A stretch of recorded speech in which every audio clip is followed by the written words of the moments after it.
Oh, never mind. Awesome. All right. Hey, we're live. Hey, it's Jeremiah Taylor here at Ojo. Welcome to our May Masterclass. Can't believe it's the last day of May already. For those of you just joining, jump on in the chat. Tell us where you're joining us from today. We're excited for an amazing masterclass. And I'll start. I'm in Austin, Texas this morning. Pop in the chat there and tell us where you are. Oh, there you go. Awesome. Tampa, South Haven, Long Island, Columbia. See another ATX, Jacksonville, Temecula. All right, there we go. Y'all are getting it. Cool. Hey, everybody. If you're just joining us, welcome. My name is Jeremiah Taylor, part of the Ojo team here. Excited to host our May Masterclass for you today. If you're just joining, join Chris Heller in Umbria, Italy, and tell us where you're joining from. Chris, it's weird. Umbria's skyline looks awfully familiar to me. It looks a lot like Austin's skyline today. Well, that's one of the reasons I like it. I feel so at home here because it feels like Austin. Awesome. Port St. Lucie, Siobhan Fox. I like Port St. Lucie. Cool. We will give it 30 more seconds. For those of you just joining us, hello, welcome to our May Masterclass. We've got an amazing guest speaker for you today. If you're just joining, pop it in the chat where you're joining us from. A little bit of housekeeping today. We're going to have about 45 minutes of amazing content for you from Nikki Miller. Today's all about mindset, and I'll let Chris introduce her and kind of give you a higher level. But you're going to want to make sure that you stay tuned all the way to the end, because our merch giveaway is going to be back at the end of today's masterclass. So in the last 10 minutes, we're going to do a quick how to win with Ojo. We're going to give away some free Ojo merch, and it's going to be a good time. So Chris, I'll let you take it from here and lead us away. Everyone, first of all, thanks for taking time out of your day to join us. We do these for you, right? We do these to provide value. We do these to help you grow your business. And our team does a fantastic job on getting great talent, and today is no exception. If you don't know Nikki, by the end of this call, you will, and you will appreciate her as that we do. I was fortunate enough to meet Nikki a couple of years ago. We were on a panel, and I was instantly impressed with her intellect, with her thought process, with her ability to communicate, and she's also just a good human being. So Nikki is the founder and CEO of a company called the Lead Syndicate. And it's really I don't think, Nikki, you can correct me if I'm wrong, I don't think there is another company like this out there that does exactly what you do. And basically, it's a platform for individual agents. She has over 125 agent partners in 24 different states. And Nikki provides the leads, the training, the accountability, the platform for these agents to add incremental business to their business and to grow even bigger and faster. So that's what she does. But what she really does is she is able to speak with people like you and us today about things that cause, I'm sorry for moving my camera, to cause things for us to be able to achieve more and to get past the struggles and hurdles that we all have to deal with. So with that, I'm going to turn it over to Mrs. Nikki Miller. Well, thank you so much. Chris, I don't even know if you remember this, but Chris wouldn't know, but I remember, because Chris was like a real estate god when I was coming up. And the young professionals, actually, yes. That's when we first met, when I was, I think 20, the ripe age of 22 years old. And I got invited to do into a small room mastermind with the Chris Heller at 6 o'clock in the morning in Las Vegas. And I just remember being so nervous and so excited. and you were as incredible that day. You're even more incredible today. But thank you for being a longtime teacher of mine, a longtime mentor of mine. I'm grateful to be here. Thank you guys so much for having me. I originally had something entire when they asked me to do the master class. I wanted to get super tactical, and I had something entirely different planned for all of you, and then did a sharp left turn when Chris and I started having a conversation about what would be valuable. Because normally people bring me on, like, as Chris said, we've got agents in 125 locations across 25 states. We support hundreds of agents' businesses, and so most of the time when someone asks me to come on, they want me to talk about we've got a very unique business model, or they want me to talk about scale or conversion or negotiation or leadership. And I knew coming into this that you guys have had some incredible guest speakers on here, and you have no shortage of tactical advice on all of those things. No shortage of amazing people that you could learn from and use those things to implement in your business. But the truth is, everything that I just mentioned is really important, right? Being skilled at those things, or having leadership in your organization that are skilled at those things, is really important, but not nearly as important in what I believe is what we're going to be talking about and uncovering today. And I had a really pivotal moment in my own business and in my own mindset a couple weeks ago with my coach. And I was talking to him, and I was just sharing some of my frustrations, that business wasn't going perfectly for me. Anyone else on this call have business that's not going perfectly right now? Give me a virtual hand up in the chat box. I was sharing that I'm sort of feeling the proverbial business punch to the face. And I said to him, I said, I always thought that, like, when you grew your business in real estate and you grew a really big business and you raised your hand and said, I'm going to do the hard things, like, eventually you did it for long enough that you just sort of got to the promised land where, like, you were exempt from having to deal with any of the hard stuff anymore. And eventually you got to walk through the golden gates of real estate, and they gave you a pat on the back and said, like, okay, you did all the hard stuff. Good job. You don't need to do these hard things anymore. And I said, like, I just thought that one day I would be exempt from things sucking, basically. And like, maybe I just got to finally unlock this level of real estate, and then all the limiting beliefs would go away and success would be easy and I wouldn't have any problems anymore. And I'm sort of pontificating on this to my coach who's laughing at me. And I said, at this point in my business, I sort of feel like some days I'm trying to steer a cruise ship with a baseball bat. And, like, it just doesn't feel good. Like, things are not going well, coach. And he said, are you done? And I said, you know what? I'm not done, because I'm a salesperson like all of you. And I said, frankly, things are just really hard. And I was giving him all of the reasons that I just wasn't fulfilling my potential. All of the reasons. I was prepping myself for all the reasons that I wouldn't be able to do what I promised myself, my organization, my people, I set out to do. I was sort of selling why these things aren't happening now and were going to happen in the future. And I was just really, when I look back on it, I was just advocating for all of the limiting beliefs that were popping into my head, as they do when life and when business gets hard, because that's what happens. Our limiting beliefs, when life gets hard, start to get even louder. And so he just let me talk for a minute, and he was listening to me like a good coach does. And then he was just quiet, and we just sat there staring at each other for a while. And finally, I broke first, and I said, like, are you going to say anything? You're going to yell at me? You're going to motivate me? Like, what are we going to do here? And he said, I'm just waiting for you to decide. And I said, decide what? And he said, I'm just waiting for you to decide to let the lion out of the cage. Call me back when you do. And he hung up.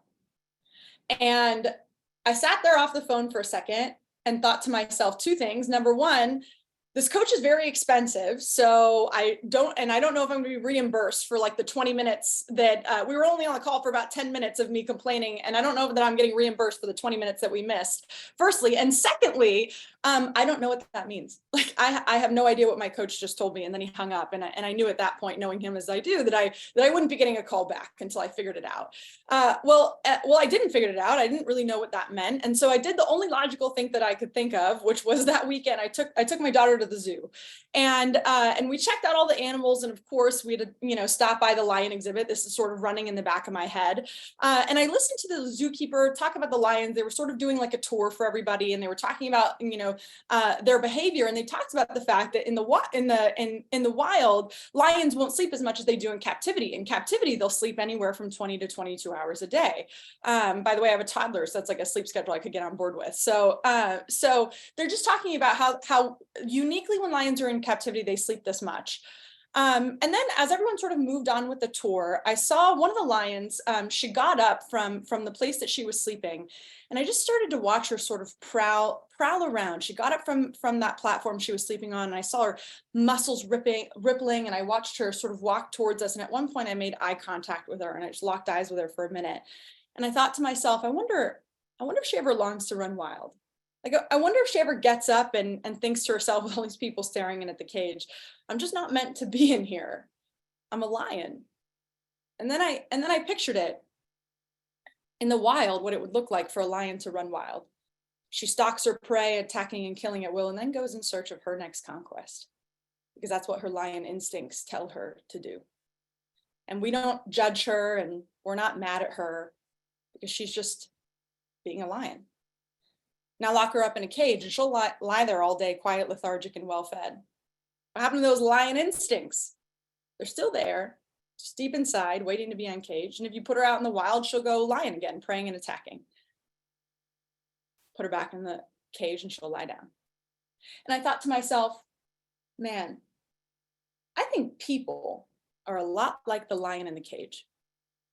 Quiet, tame, docile, waiting for something to happen in their lives. But our cage isn't made of bars and glass. Our cage is made of bad advice, low self-esteem, rules, torturous thinking about what we are and are not capable of, and all of these limiting beliefs that we say to ourselves on replay over and over and over again. They're molded around us by a lifetime of overthinking, overanalyzing, and worry about what might go wrong. And if you stay in that cage long enough, you'll forget your basic instincts. You'll forget that you're a lion. And so I called my coach after that and I said, I got it. I think I got it. You see, I've coached thousands of agents and successful business owners at this point, and I've come to understand one basic principle of success. It's not who you are that holds you back. It's who you think you are not. And it's not what you're capable of that holds you back. It's what you believe to be impossible simply because you haven't seen it done before. What do you believe to be impossible simply because you haven't seen it done before? Because you've been living in a cage for so long that you forgot what you're capable of when you run wild. And by the way, in the real estate business right now, that could be all of the limiting beliefs of everybody around us, the talk about the market, the talk about the economy, the talk about interest rates, inventory, whatever it is for you. But by the way, I can name countless businesses that have been built in this same economy. Countless real estate businesses that have taken territory when the market was hard. You can too, Chris. And so we have to ask ourselves, are these real? Or have I just made a decision to stay in the cage? So when I was thinking about what I could talk to you about today, what would really make an impact for you, I thought to myself, well, a good coach, a good leader will open the door to the cage and they'll tell you to get out, right? A great coach, a great leader will teach you that you never belonged in there in the first place and will teach you how to get out yourself. So that's what we're going to do today. I'm going to teach you how to get out of the cage. And the only way that I know how to do this, by the way, guys, is to be authentic. So buckle up because some of this might not feel good. And we're going to go through the questions that I personally use when I'm feeling stuck. And by the way, I want you guys to hear that nobody's exempt from this. All the people that you admire in real estate and business, whatever it is, all those people that you admire who think that they wake up and they drink gasoline and they wake up and they're on fire, none of them are exempt. Absolutely none. All of them have these things that play in their mind, these challenges that they face, these limiting beliefs that come up, and yet they make a decision to work through them. They make a decision to run wild. They make a decision to follow those basic instincts anyway. So I want you guys to hear that nobody is exempt from this, and we can't solve our problems with the same thinking that we use to create them. Right? We have to learn to think differently. We have to learn to behave differently. And so I'm going to give you a set of questions that I use whenever I'm feeling stuck, whenever I'm feeling like I'm in the cage, to help me get out, to help me break out of the mindset that I'm in, to help me get out of the limiting beliefs that I'm caging around myself, to get out of this place that I'm in, that's not allowing me to move forward, that's not allowing me to realize my maximum potential. So I want you guys to answer these as we go through them. We're going to go through them pretty quickly, intentionally, because I don't want you to overthink it. This is not licensed for everybody to overthink. This is an opportunity for you to answer these and get yourself unstuck if you're feeling there. So I'm going to share my screen really quick, and give me a second to make sure that this comes up correctly. Can you guys see that? Awesome. All right. So my first question, this is my favorite question of all. I probably ask this to my team, I don't know, at least once a day, at least. I often will wake up in the morning and text it to my whole operations team to just make sure that there's nothing getting in our way. And the very first question I always ask is, what action am I avoiding by making this more complicated than it actually is? What action am I avoiding by making this more complicated than it actually is? Success is simple, guys. It's very simple. And the truth is, we overcomplicated what is very simple, and then we stop trusting ourselves to make the right decision. So success is quite simple, not easy, by the way. By the way, the right action forward is not the easy action forward most of the time. So we have to make peace with the fact that what we're usually overcomplicating is an avoidance of the right step forward. So if we can understand that the right action forward, the right step forward is usually the challenging one, then we can open up ourselves to ask, what action am I avoiding by making this more complicated than it actually is? What work am I avoiding? What step am I not taking? What should I be doing that I'm not, by lying to myself and saying I don't understand it, right? My experience is that success is pretty simple. The right path forward is pretty simple. And we just have to make sure that we're not overcomplicating it in order to avoid what we know comes next, because it's usually dressed a lot like work, right? Question number 2, what am I resisting because it's hard or uncomfortable that will ultimately cost me in the future? What am I resisting because it's hard or uncomfortable that will ultimately cost me in the future? I've come to understand, guys, that there is a mathematical sequence, a science to success. There is a code that we can employ that will catapult us into a life of the extraordinary. And it's our job to follow it. But again, the world is not designed for us to succeed. So we have to make peace with the fact that if we're going to chase that big dream, if we're going to get to success, if our goal is to get to where we want to go, to build the big business, to build the big life, to grow the wealth, whatever it is, if we want to get there, then we have to understand that success is the ultimate rebellion. Living within your productivity, living within your dream is the ultimate rebellion, because the world is not designed for us to succeed. So you're going to have to do the hard thing, which is to stay focused, to get laser focused on what matters to you. And then ask yourself, what are you resisting just because it's hard or uncomfortable, because you'd have to change your behavior, that's also ultimately going to cost you in the future? Number 3, what is one activity that I know if I did it consistently, I'm certain it would transform my personal or business life? This is a habit, right? What's a activity? What's a habit? What is a thing, if I did it consistently, would transform my personal, business, or life? Guys, consistency is the most underrated pathway to success. So many of us are looking for the secret bullet, and invariably every single time I go to an event, somebody stops me in the hallway and asks me some version of the exact same question, and it goes a little something like this. I'll be walking off of a speech, a keynote, something like this, and they'll come to me in the hallway and they'll say, Nikki, nobody's around, and I'm going to ask you a question, and I promise you I won't tell anybody. This is just between you and me.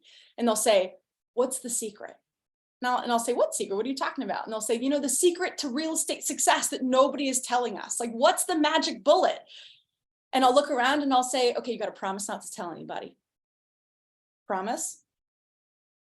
Have you considered doing the work?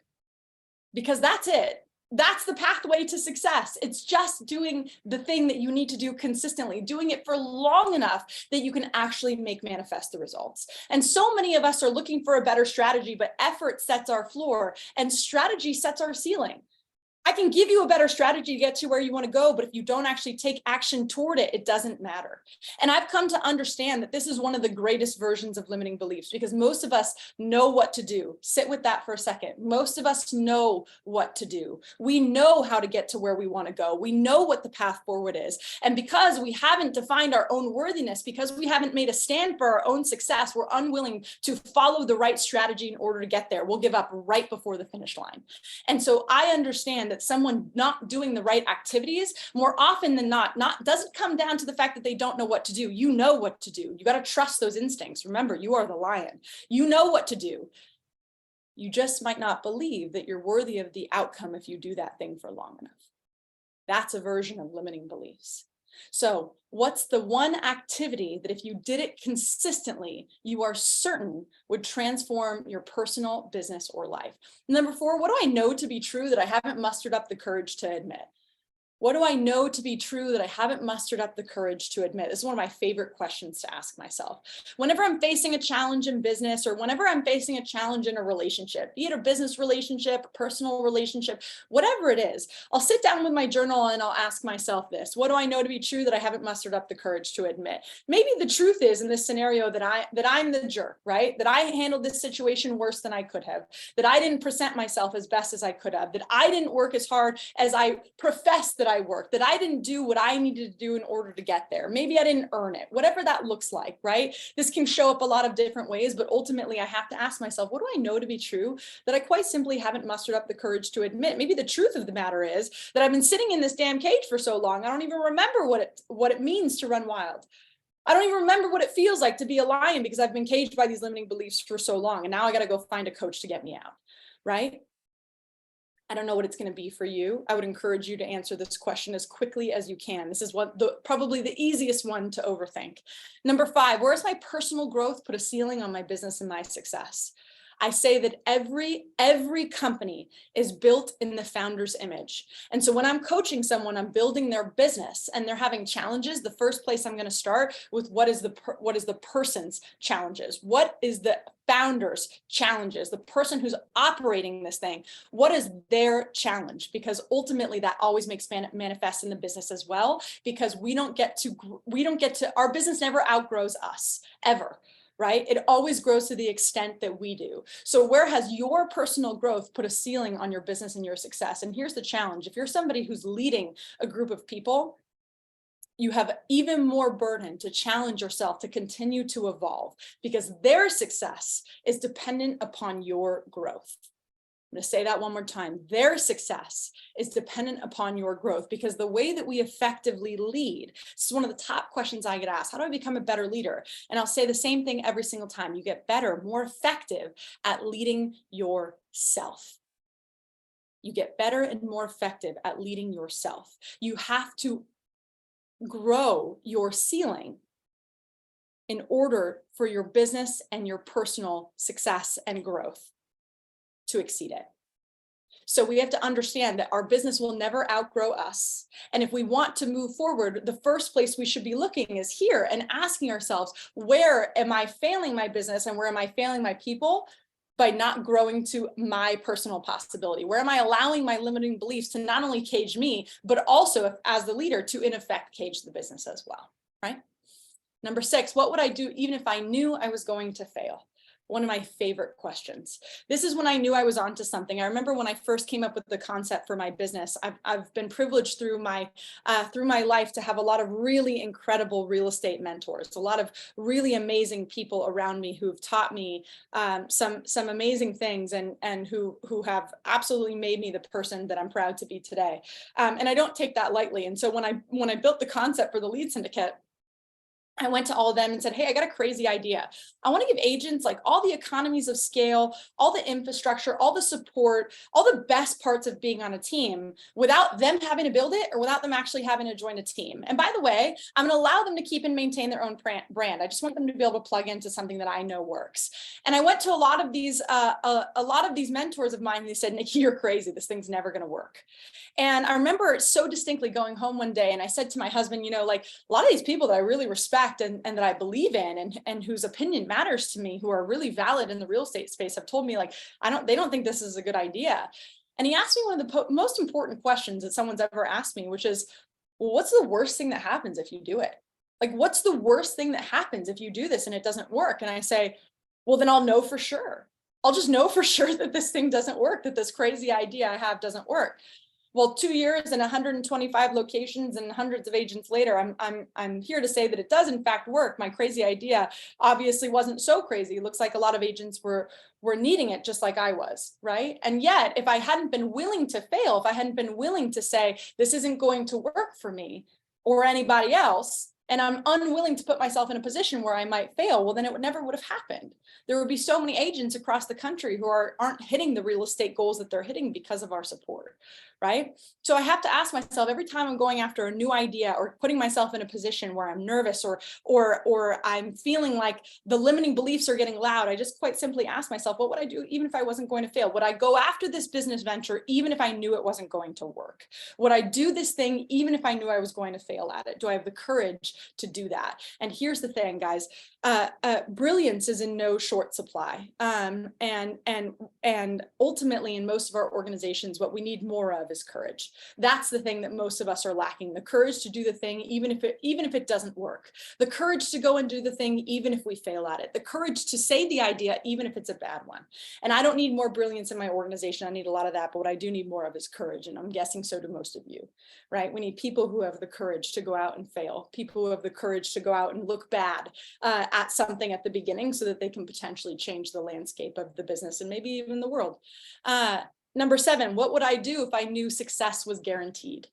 What would I do if I knew success was guaranteed?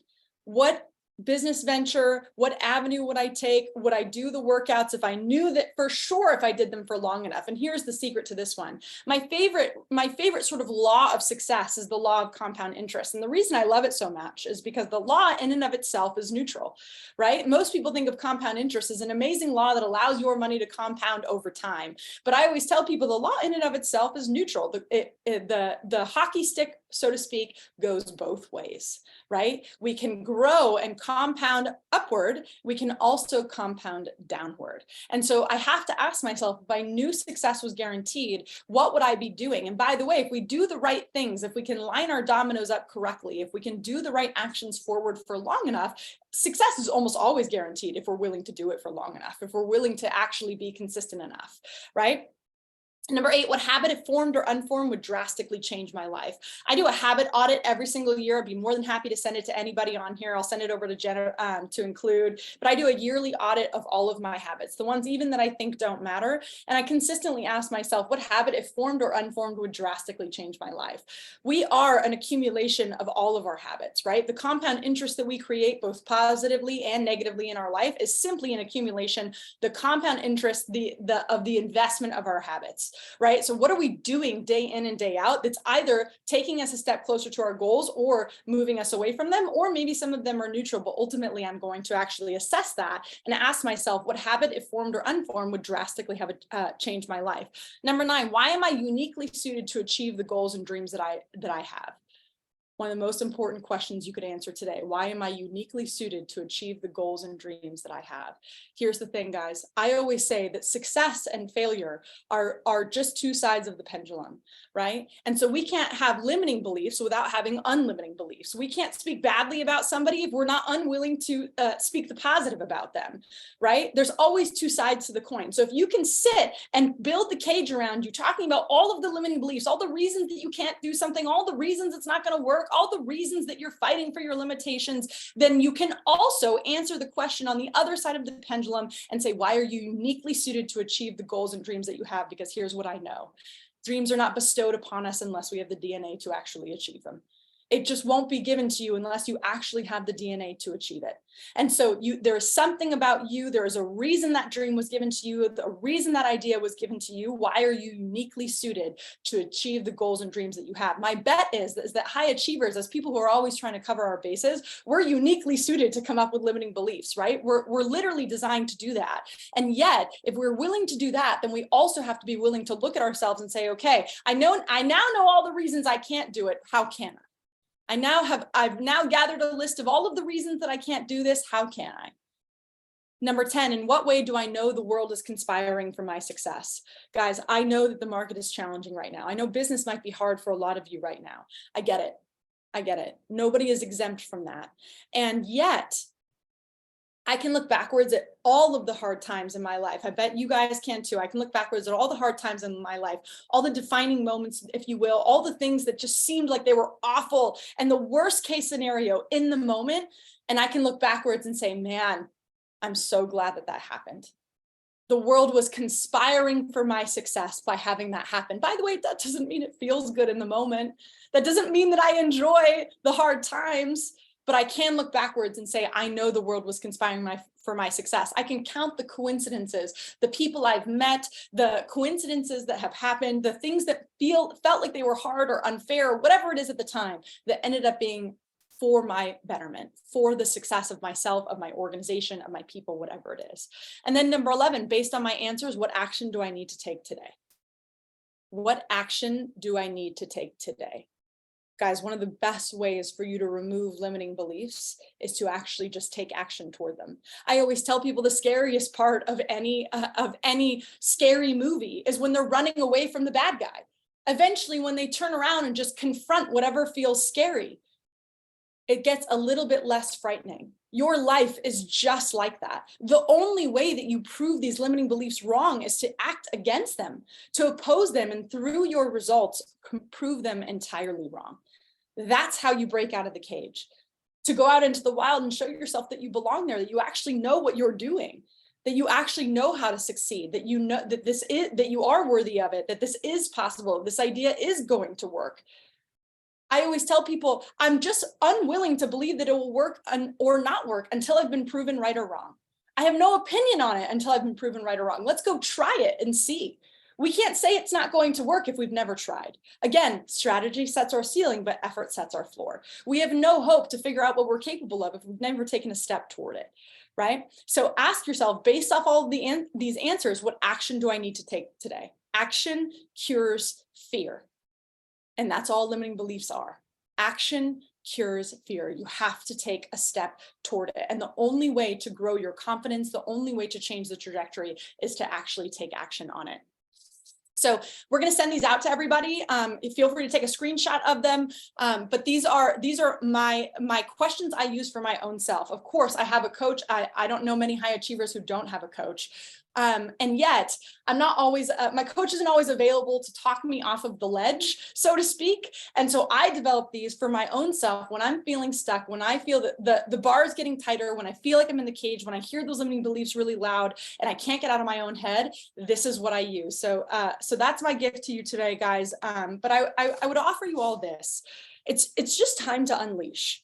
It's too easy to get into the space where you're focused on the limiting beliefs and you get unfocused on all of the possibilities. It's time to unleash, to run wild. And if you guys are waiting for the perfect time or permission to go after your dreams, this is it. Consider this it. If you're waiting for that defining moment, consider this it, because there's never going to be a perfect time to start becoming the person that you were born to be. So shouldn't you just start now? There's never going to be a perfect time for you to take action to get to, you're never going to be closer to your dreams than you are today. So shouldn't you just take action now? I mean, the time's going to pass either way. So you might as well spend it in pursuit of something more. And at some point, guys, we have to embrace the uncomfortable, the uncertainty, and take action, because it's the only path forward. Action is the only path forward. It's not magic. It's not luck. It's not circumstance. It's developing a great plan and then executing that plan day in and day out until the visions in your head become your reality. So let's stop praying to live a challenge-free life. And let's start praying that the challenges that come our way give us the strength to transform into the greatest version of ourselves, into the person that we were born to be. Because a big life never promised to be an easy one. A big life never promised to be an easy one. So let's give up to the lie that it's supposed to be.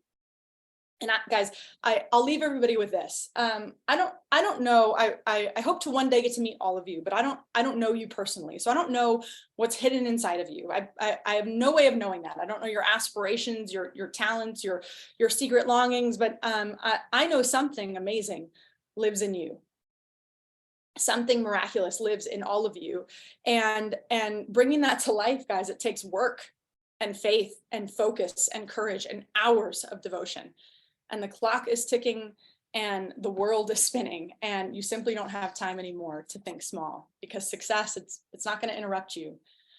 Your dream life is not going to interrupt you. You will have to go find it, build it, craft it, and create it, because success is never an accident. It is always on purpose. And this life is not intended to be a passive experience. It's intended to be a call to action. And I know that people, you were born and able to greatness. Success is your birthright. I believe that. And this is an opportunity for you to make a decision about who you want to be in this world. And as a result of becoming that person, what you might also achieve. So decide now, because life is short and rare and amazing and miraculous. And I'm going to ask all of you to be daring with what you believe is possible, and to be audacious in your vision for your life. And above all, remember that you guys were born to run wild, and only you can decide if you are willing to remain caged, or if you're going to step out and do what you were born to do what your basic instincts call you to do, which is to succeed. Good news is you get to decide, and bad news is you get to decide. Chris, should we open it up for questions? I see Nikki, chat starting to come through. Yeah, we will definitely do that. If you have questions, put them in the Q&A. That's the easiest place for us to spot them. So Nikki, first of all, thank you. I think we have about 270 lions that are running around the rest of the day, and hopefully the rest of their lives. So I had some questions as I listened to you. You mentioned early on that this, the genesis for some of these thoughts was a conversation you had with a coach. And it's funny, I meet with my coach as soon as this call is over. So many people are resistant to the idea of having a coach. What do you think that is? What do you think stops people from taking that step to help themselves get to where they want to go? Because it doesn't feel good, right? Like, Chris, I know I'm coaching with the right, I'm never excited to talk to my coach. Like, that probably sounds terrible, but I'm never excited to talk to my coach. I put some big audacious goals and visions at the beginning of the year, and like getting there is going to take work. Just like I said earlier, work and faith and focus and a lot of courage, and it's not going to feel good. And frankly, being accountable to yourself, to the people around you, that it's never a comfortable feeling. So we have to make a decision about, do we care more about being comfortable, or do we care more about achieving what we set out to achieve? Like, which one is it? Because you have to choose one. What matters to you more, being comfortable or setting out to achieve what you want to achieve? Because it doesn't feel good. Growth doesn't feel good, right? I always give the physical representation of, I don't know how many of you have kids, but I have a daughter who's starting to get growing pains, and she'll say, my legs hurt and my arms hurt, or whatever it is, and it's growing pains. It's a physical representation of her body stretching, right? It hurts. It doesn't feel good. And I think that when we get a coach, a good one, and they hold us to our possibility, it's usually a regular uncomfortable conversation that we're signing up for. And if you don't have a coach that's holding you to your possibility, well, then you probably have the wrong one. I know I personally coach people, and I just had a coaching call this morning with someone in my world, and they said, man, like, I'm suffering a little bit right now. And I said, good, you're exactly where you're supposed to be. Like, this period of growth is not going to be comfortable. So you're doing the right things, right? Yep. Yeah. So very true. Someone asked the question, are there any books that come to mind that would address some of these same sort of limiting beliefs or mindset things that agents could use for their team members or for themselves? Oh yeah, I mean, so many. I read Meditations by Marcus Aurelius every year. I'm a huge follower of Stoic philosophy. I'd highly encourage all of you to pick that one up. Just sort of the mentality around, challenging times and challenging people and challenging things. Very much encourage all of you to pick that one up. There's a book, I'm trying to think of a few others that I would recommend specifically around mindset. There's a book called Big Magic, and it's very it's more focused around creativity, but some of the mindset pieces in there are really valuable, really focused around like just going and doing what calls to you, doing what you believe to be the right step forward. As I said before, I fundamentally don't believe that dreams are bestowed upon us unless we are designed to achieve them. And so if it's been given to you, then you have a responsibility to see if you can make it unfold. And if you don't, then someone else will, right? And so I would very much encourage both of those. It was meditations. I saw the question in the chat. Meditation. Second one is Big Magic. I mean, I can think of, Chris, you probably have some great recommendations too. I can think of so many. Right now I'm rereading Think Again as well by Adam Grant. Highly recommend that book, really about changing perspective and really rethinking things.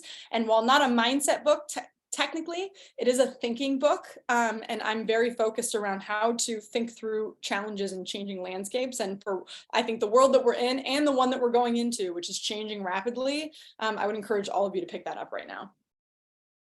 That's great, all great recommendations. So you get to talk to a lot of agents on a regular basis, not just in doing things like this, but the ones that actually are in your lead syndicate. What's the current single biggest challenge that you're dealing with in helping them? I would say right in this moment, the thing that I've seen, it's definitely this, which is why we ended up having this conversation as opposed to another one, right? As opposed to a more tactical real estate conversation. I would say this is a big piece, right? Limiting beliefs and people, listening to the wrong people, listening to the wrong avenues, listening to the wrong, news outlets, whatever it is.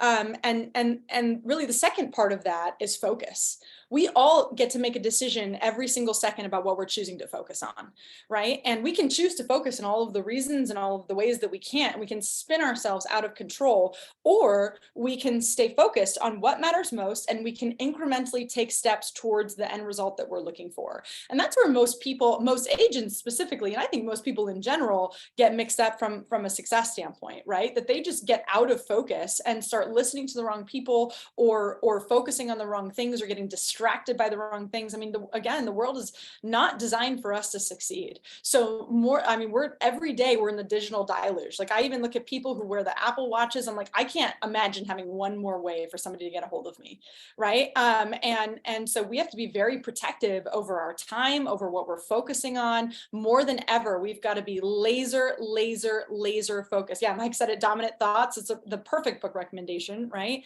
And really it's about being laser focused on what matters most, and on what we need to do, like what we actually have to do in order to move ourselves and our business forward, because nobody's coming to do it for you. You've got to stay focused on what matters most. And if you don't, then again, good news is you get to decide, bad news is you get to decide. It's your choice either way. Yep. And it's much easier to maintain that focus when you have a goal that's really important. Yeah. That anchor that keeps you going. Oh, again, if you have questions, it looks like there's no one in here. So here's another question. How important is being physically fit and competitive as it, and how does that impact your business? That's like, you've talked a lot about the mental side of it, the limiting beliefs, but what about the other aspects of our life? How important is that for people to achieve at their peak performance or peak level? Man, I love that question, because I don't think that we talk about it enough. I always say growth never exists in one vertical, right? Like we never grow in one silo. And so we have to make sure that we understand how everything connects. And here's how I always liken the physical fitness aspect. When I take somebody through, I call it like a future visioning exercise.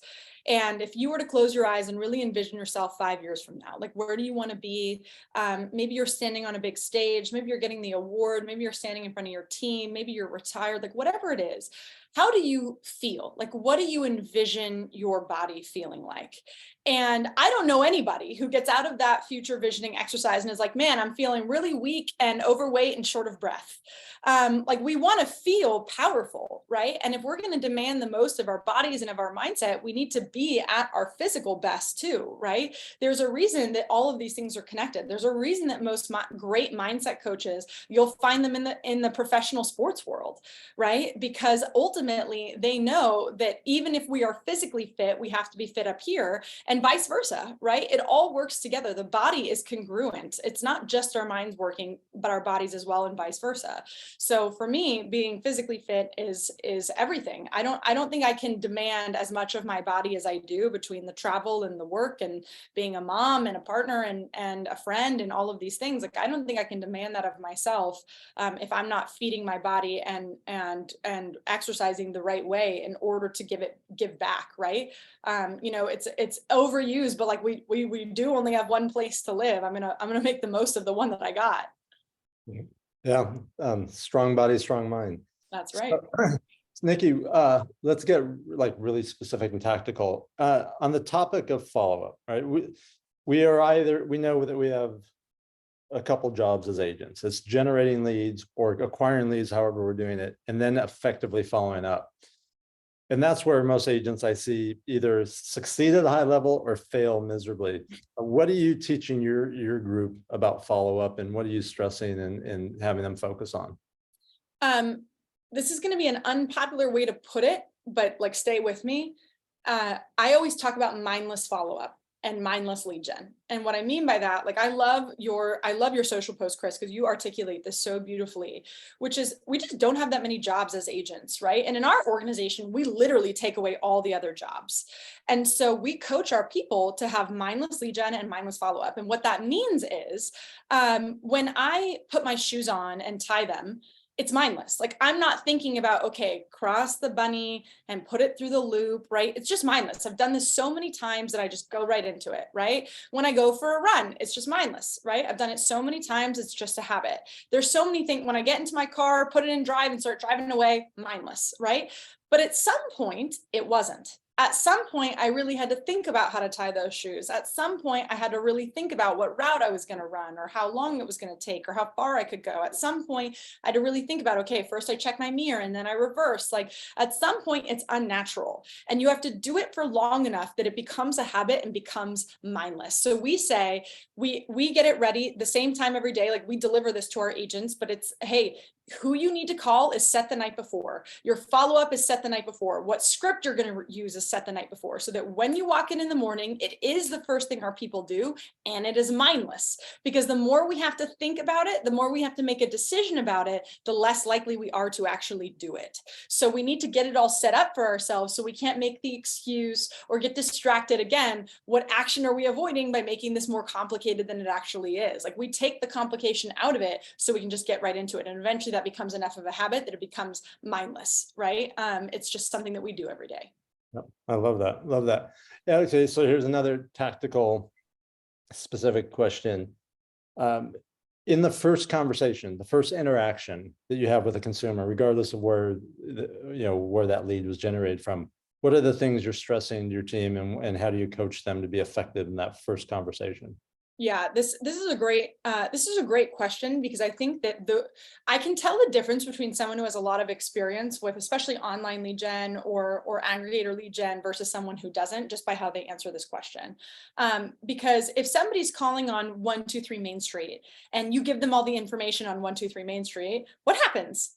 They hang up. They're like, thanks so much for giving me all the information that I asked for. So our goal is to stay on the phone for as short a time as possible, and to set the appointment as fast as possible. Like, that's what we ingrain into our agents, because the likelihood of you converting that goes up drastically. In our organization, we've done the math because we track everything, and the conversion increases by 70%, 70%, if we get in front of the consumer after the first call, right? So the goal is to set the appointment. I need to know as little as possible for it to make sense to set the appointment, and that's the goal. So we our goal is to set it as quickly as possible, to jump on there, jump off the phone as quickly as possible with the information that we need, and a secure date, time, and place that we're meeting.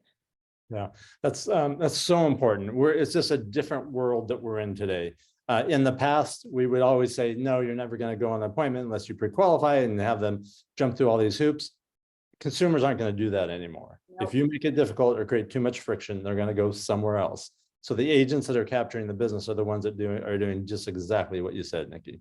Yeah, I mean, we know that the consumer works with, it's more likely for them to work with the first agent they talk to, not the best, right? They're not vetting 13 agents. They're just want to get the information they need. And then here's a place, you asked earlier what I see like most agents being challenged with right now. And here's a place where I'm seeing a lot of agents being challenged, not in our organization, because we coach a lot on this.